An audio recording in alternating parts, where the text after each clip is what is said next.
ҳадафи умумии лоиҳа баландбардоштани сатҳи воситаҳои ҳаёт ва амнияти озуқаворӣ тавассути таҳкими идоракунии устувори захираҳои табиӣ дар водии Зарафшон.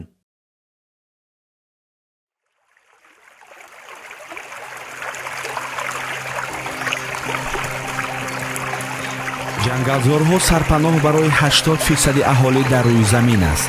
онҳо сайёраи моро солим нигоҳ медоранд ва ҳамчун монеа бар зидди эрозия, ярч ва тарма хизмат мекунанд.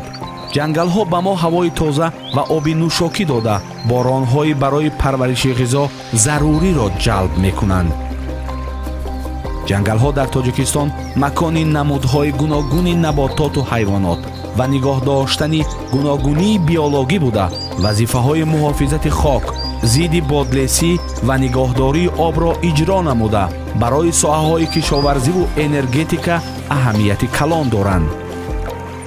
мутобиқи моддаи 11 Қонуни Ҷумҳурии Тоҷикистон дар бораи дурнамоҳои давлатӣ, консепсияҳо, стратегияҳо ва барномаҳои рушди иҷтимоию иқтисодии Ҷумҳурии Тоҷикистон, ҳукумати Ҷумҳурии Тоҷикистон қарор мекунад: 1.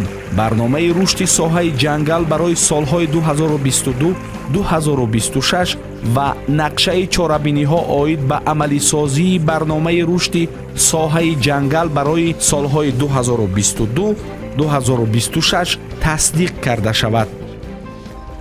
дар ноҳияҳои кӯҳии мамлакат ки ҷангалзорҳои асосӣ маҳз дар онҳо мавҷуданд, қариб 70% аҳолӣ зиндагӣ намуда бевосита аз маҳсулоти ҷангал истифода мебаранд ва ё дар дигар воситаҳои истифодабарии ҷангал иштирок менамоянд.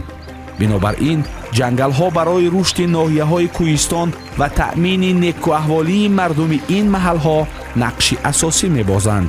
усули идоракунии муштараки ҷангал дар Ҷумҳурии Тоҷикистон дар ҷангалҳои назди соҳилӣ ва минтақаи арчазорҳои хоҷагиҳои ҷангали шаҳру ноҳияҳои Панҷакент, Айнӣ, кӯҳистони Масчоҳ ва ғайра аз соли 2013 ин ҷониб мавриди истифода қарор дорад.